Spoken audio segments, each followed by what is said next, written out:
araw is ipapakita ko sa inyo yung mga simpleng technology sa mga modern houses dito sa Japan, dito sa apartment namin. Sample na lang, ito pakita ko sa inyo. Itong intercom na to is meron siyang camera. Pwede tayo makipag-usap doon sa nasa loob at syempre nakikita niya na tayo doon. So, kapag may nag-doorbell, dito natin sasagutin. Ito yung pipindutin natin pag sasagutin natin yung tawag. Yes. So, kapag meron nag-doorbell dito sa labas, makikita na kagad namin doon sa loob. Kahit hindi pa i-answer yung call and pwede kami mag-usap. So, salitahan namin. Hello? Big mo ba ako? Narinig kita. So, marami pa kayo papakitang simpleng technology doon sa loob ng bahay namin. Kaya magiging house tour na rin to. So, tara.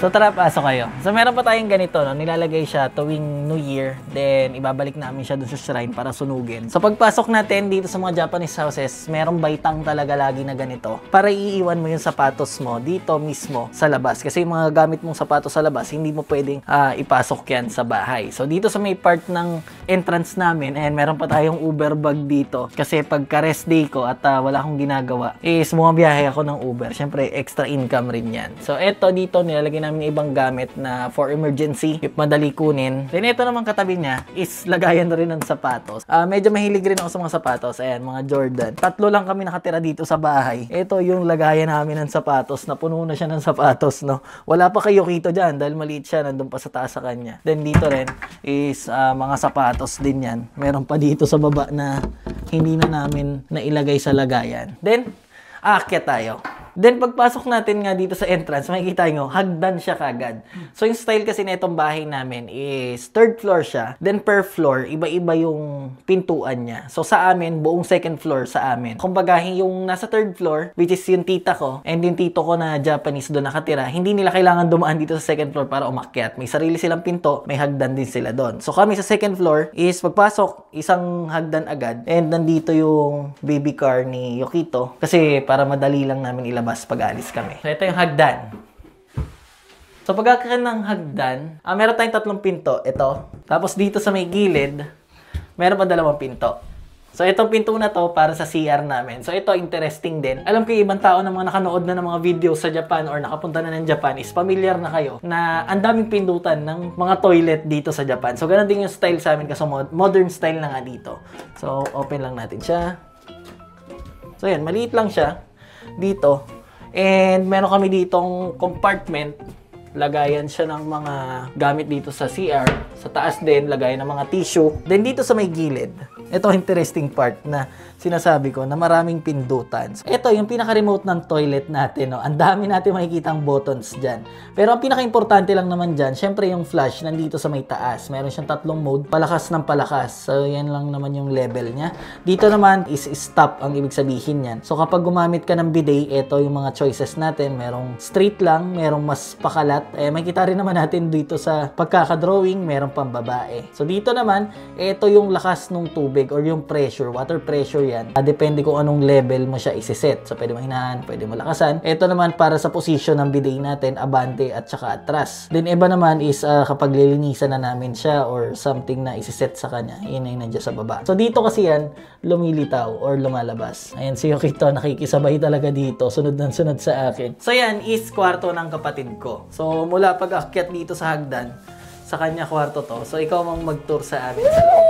Yan, bali, hindi ko kailangan, maistorbo sila kapag papasok ako sa, kwarto ko pag galing sa trabaho kung saan man. Kasi, yung kwarto ko, like na siya after ng hagdan galing sa labas. So, pasok kayo, medyo magulo. Yan, maliit lang siya, sakto lang siya pang isang tao. Tapos, ayan, kama na kaagad. Ito, binili ko siya sa Amazon, yung para pagka, pag work from home ako, ilalagay ko lang dito kahit saan man, makakapag-work pa rin ako ng komportable. Tapos, ayan, yung mini table ko. Ayan, yung table ko. Yan, nagpapanggap ako mag-aral ng Japanese kanina. Ayan, yan yung laptop ko. Kasi yung sapatosan namin, puno na. Kaya nandito pa yung mga bagong sapatos na bili ko. Diyan ko muna nilagay kasi wala na kaming space. So, etong higaan niya, double deck talaga siya and inisa lang namin siya. Then, yung nandito, karugtong niya sa taas, ginamit namin doon sa kwarto para magkasya kami ni Yukito. 2 higaan na kami doon. Kasi to, closet, hindi ko nabubuksan kasi magulo. Yukita, alis na tayo. Okay, so ngayon, pupunta naman tayo sa living area. Ito yung isang pinto. Arigato.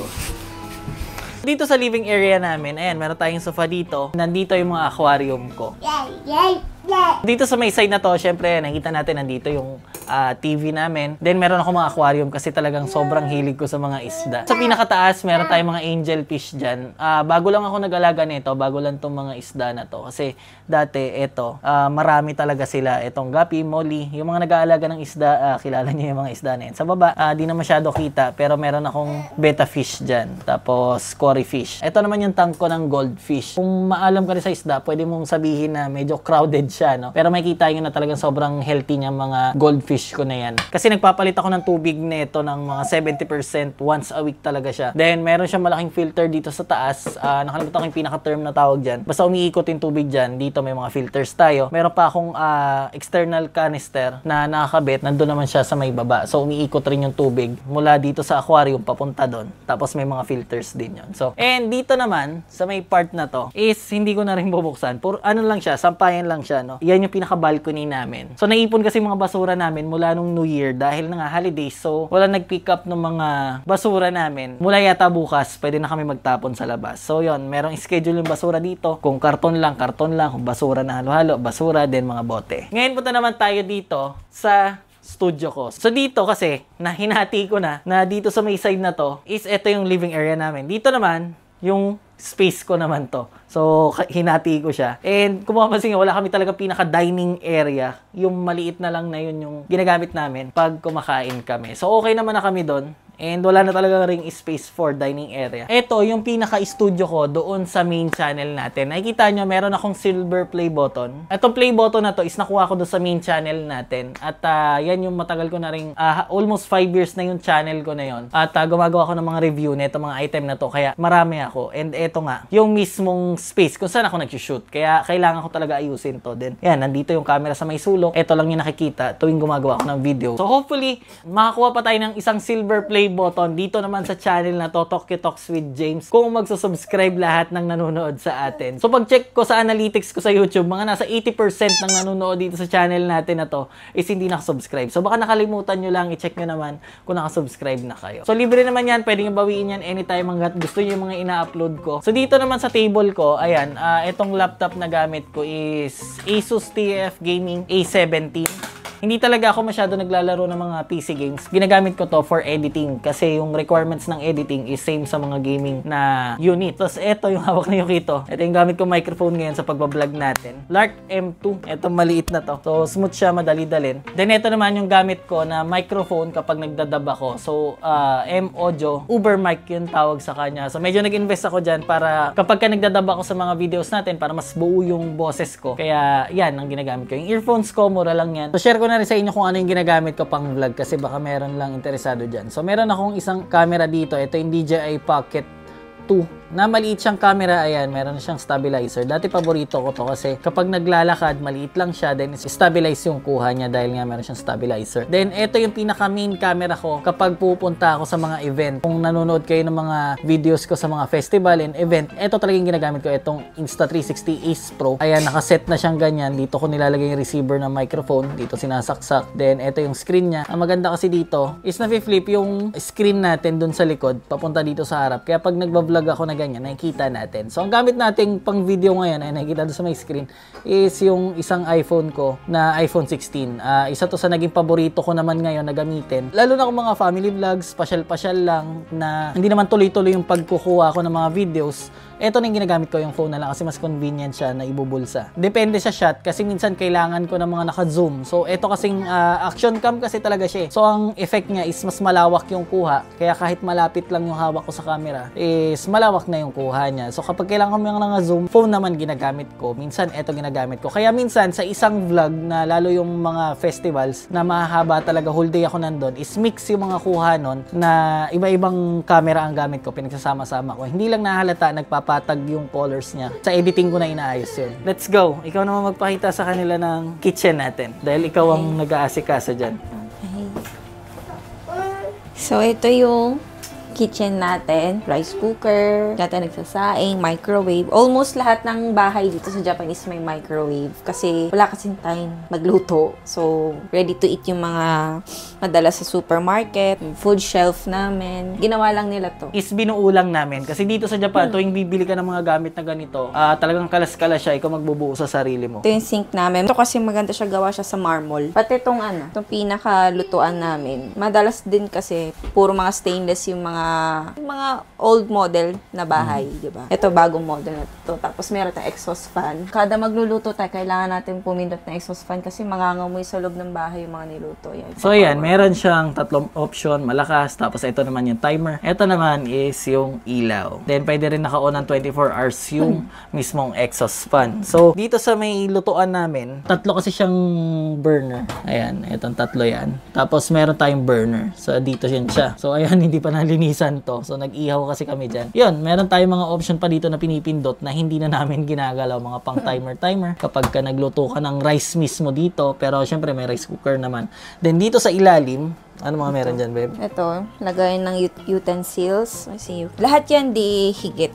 Pero hindi na natin bubuksan lahat. Then, ito naman, yung intercom, na kanina kung saan kami nakipag-usap. So, yun nga, kahit walang nag-doorbell doon, pag pinress ko to, ayan, makikita nyo, mag-on yung camera sa labas. So, yung ganitong style, alam ko meron naman din sa Philippines, pero dito, medyo common talaga siya. Then, meron din siyang parang memory mode. Ewan ko sino yung mga huling nag-doorbell, pero check natin. Kasi kapag may nag-doorbell dito, ayan, merong mga date, mga Japanese nga lang siya. Pero ayan yung date, nakikita naman natin. Makikita mo, ayan, katulad nga, may nag-deliver sa amin ng package. Malamang wala kami. Kapag hindi siya nasagot, nag-shot siya ng mga picture dyan. Dito naman sa may baba, meron din tayong remote dito. Para sa bathtub. So, pwede meron din pindutan sa loob. Papakita naman mamaya. Meron din dito sa labas. Pinipindot to kapag may tubig na, tapos paiinitin mo siya. Reheat. Tapos ito, lalagyan mo ng tubig yung bathtub. Tapos dito, pinapalitan yung temperature. Ayan, mga temperature. So, ito is overall control din ng init ng mga tubig namin. Kasi lahat ng gripo dito is merong hot and cold. So, kung ano yung temperature na isiniset namin dito, ganun din yung lalabas doon sa tubig namin. Then, yung style pala dito, gas ang nagpapainit dyan sa mga heater, hindi sa kuryente. So, yung kumakain sa bill namin para sa pagpapainit ng tubig dyan sa mga gripo, then kapag naliligo kami is sa gas, hindi siya sa kuryente. Hindi kasi pwedeng walang gas dito, hindi pwedeng walang mainit na tubig kasi lamig maligo eh. Tsaka pa naguhugas ng kamay kapag winter, nakakapaso yung lamig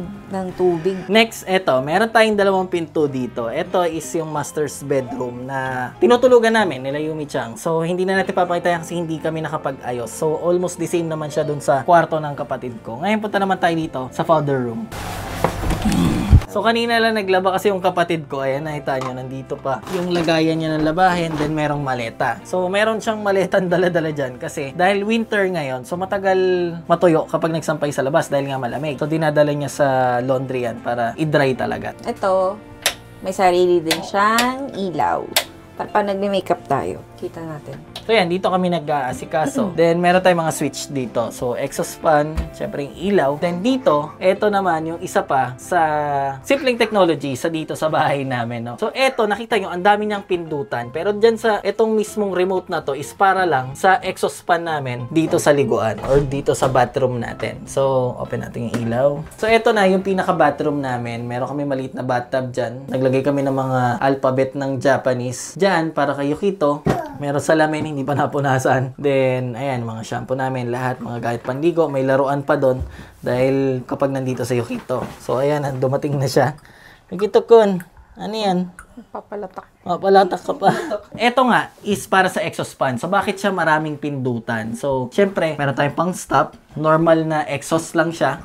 Kasi importante yung exhaust fan dito. Kasi, halimbawa, naliligo ka. Tapos, mainit kasi yung tubig. So, ang lakas niya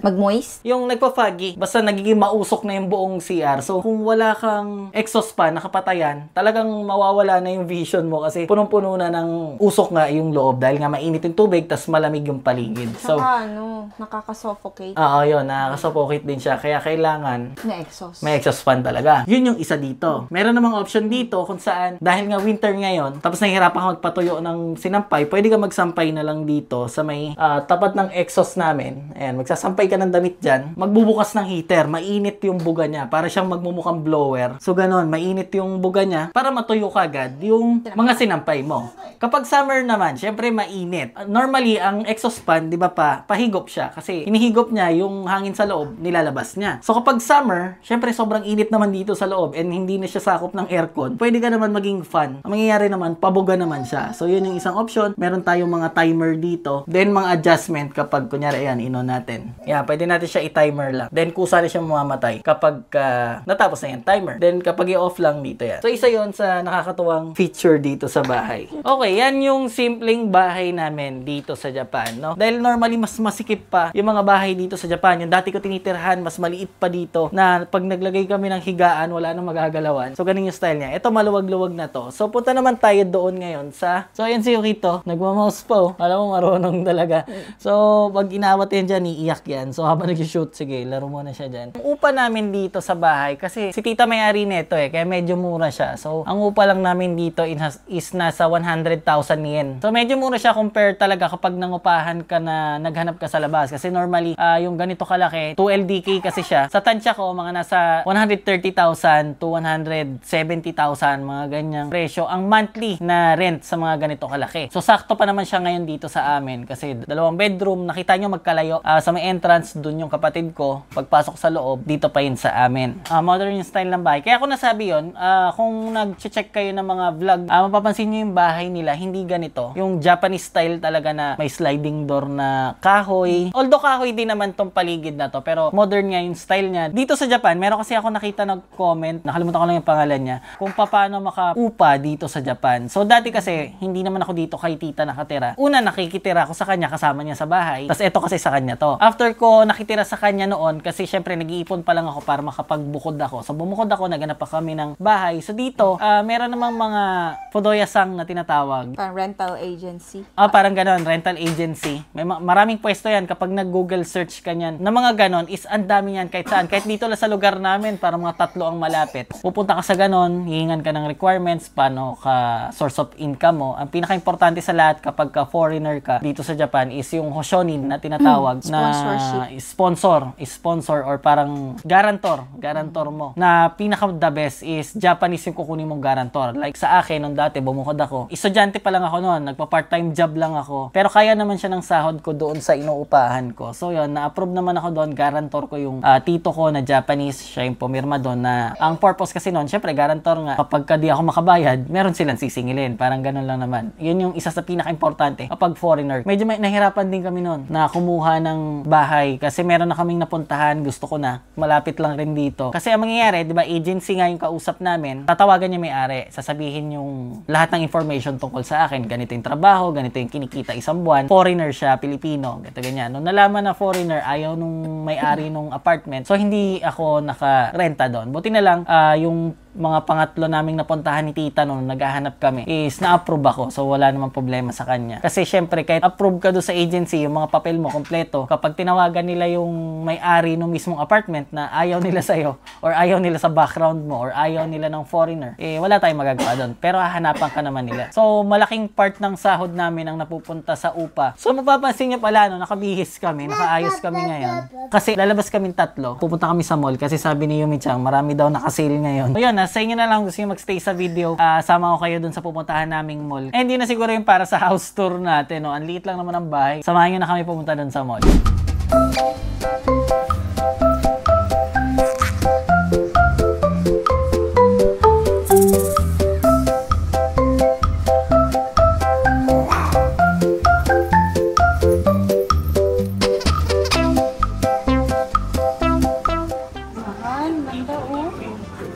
Betta fish. Ganda. Babae kung tonsilo ba? 649 isa, mahal. So kasi meron kami mga molly sa bahay, kaso nga lang, puro lalaki. Tumitingin kami dito, kaso wala akong masyadong gusto na kulay. Ang kita. Parang dragon. Di ba gusto mo mag-alaga ng Serena? Hindi naman gumagalaw yan eh. Gusto ko totoong Serena. Si Ariel. Bil ka nito. Sikip na ng aquarium. Ay, tatatawa na. Wow. Ganda oh. Ay, ito glow in the dark. Oh, glow in the dark yan. Jellyfish.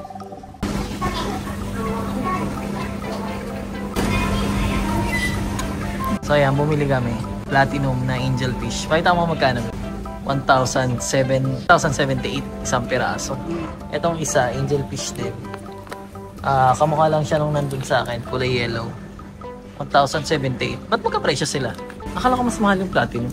So medyo mahal talaga yung mga isda dito. Pero okay lang, kompleto na yung mga angelfish ko. 7 piraso na sila lahat. Diyan, wala na akong gagalawin doon. Naalagaan ko na lang sila. Ngayon, pupunta naman kami. Maghahanap kami ng mga sale dito. So ikot-ikot ulit tayo.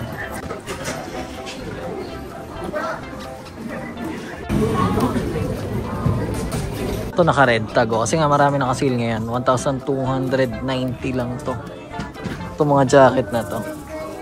Ganito yung itsura niya. Mga long sleeve, nasa 990 yen lang siya. So share ko lang dito sa Japan, itong Uniqlo, isa na to sa pinakamurang bilihan ng damit dito sa Japan. Kumbaga sa mga brand, ito na yung mas affordable kaya marami talagang tao dito. Tsaka maraming sale ngayon. Feeling ko bandulas nila. Bakit? Wala sila. Hindi pangit din? Chopstick? Straight lang.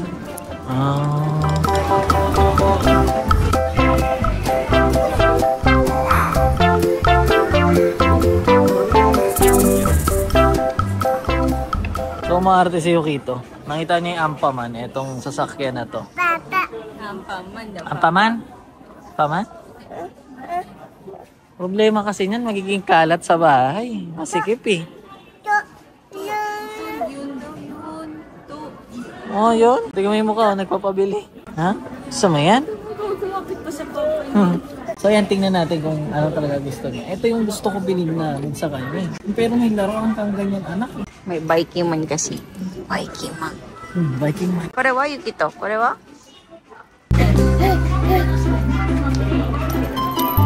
Ampaman talaga yung gusto niya. So tingnan natin kung ito gusto niya. Ampaman din. Gusto mo yan? Ampaman. Kreashi?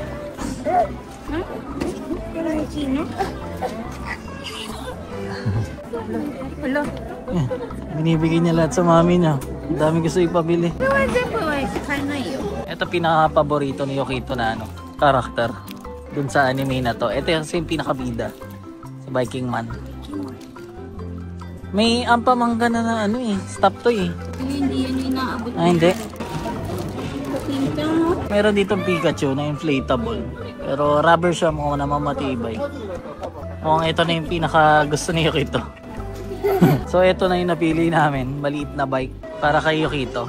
Kanina pinatesting namin siya. And yun, marunong naman siya. Kaya niya. Kaya ito na lang. Kasi meron siyang Otoshidama. Ay, Galing siya na- sa Tito Benjo niya.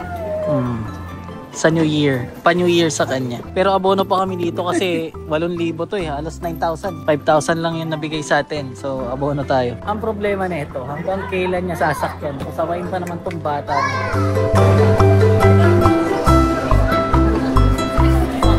Naisipan namin pumunta na lang muna dito sa Namco para makakita ni Yukito tong napakalaking ampaman. Pababayin muna natin siya para makapaglaro-laro. Then meron kasing palaruan dun sa loob.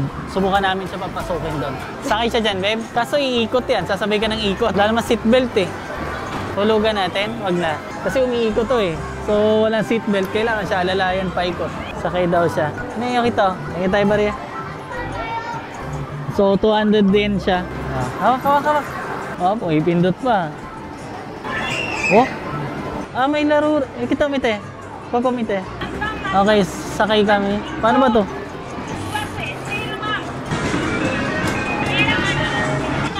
Yes. Yukito! Bye-bye. Bye-bye!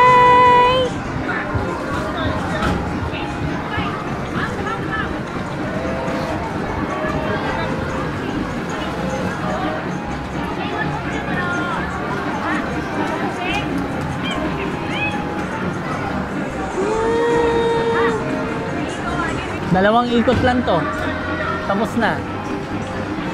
Okay, ikaw. Ari. Yes.